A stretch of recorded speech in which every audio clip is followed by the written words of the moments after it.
Moss does not grow on a rolling stone. That's the old saying. And what doesn't kill you makes you stronger. This is as old as the terrain versus germ theory. You know, this is the biosphere.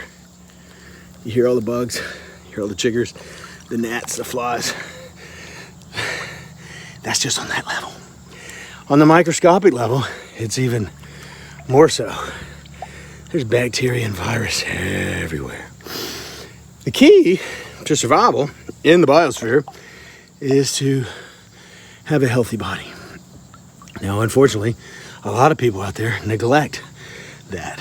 There's a lot of people sitting at home right now watching the Sunday morning news channels brought to you by Big Pharma, and they're not doing the things that they should as far as eating right and exercise. Exercise is key. I tell this to all my patients. We had a 96-year-old gentleman come to the gym, Mississippi Health Complex, Mississippi College Baptist Health Complex. 96 years old, fought in World War I, World War II. And he knew the importance. He drove himself to the gym every day, and he knew the importance of staying active. And he'd do something on the machines or whatever. But one day he was on the bicycle and he fell off, and we called 911. He had a mini stroke. Later that week, passed of a massive stroke. But he was 96 years old and still going to the gym. So that's the key. My heart goes out for Phil Valentine and his family. You know, Phil was in his 60s. I think the average age of an adult now is 78.3. I don't think it's decreased in the last 3 years or whatnot. I know this in my personal practice. I have run across probably 5 centurions, people over 100 in my life, and they all simply took an aspirin and a vitamin each day.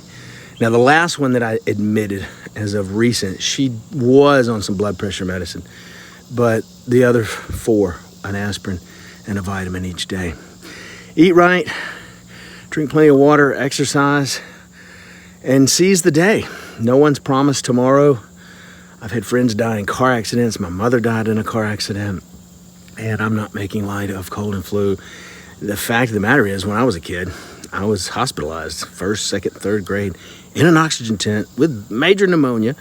It would take 5 nurses to hold me down, to put an IV in me. I did the antibiotics, the breathing treatments, that. But if I look back, I was a very finicky eater, and I ate a lot of junk. Of course, there was the stress of my mom getting killed in a car accident, my dad's new family, stepbrothers, yada, yada, yada. So it was a very stressful childhood, and that kind of probably wore me down. But I know the importance of kids getting in the dirt and getting the runny noses, and I know the importance of exercise. Exercise is key.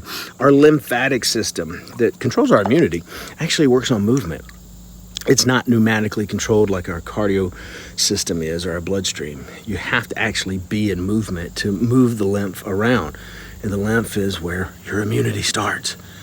So get out there and exercise, drink plenty of water, eat your vegetables, go to church on Sunday, wear your seatbelt, take your vitamins, exercise vigorously, and keep your hands washed. Carpe diem, y'all. Seize the day. No one is promised tomorrow. Love your neighbor. Peace.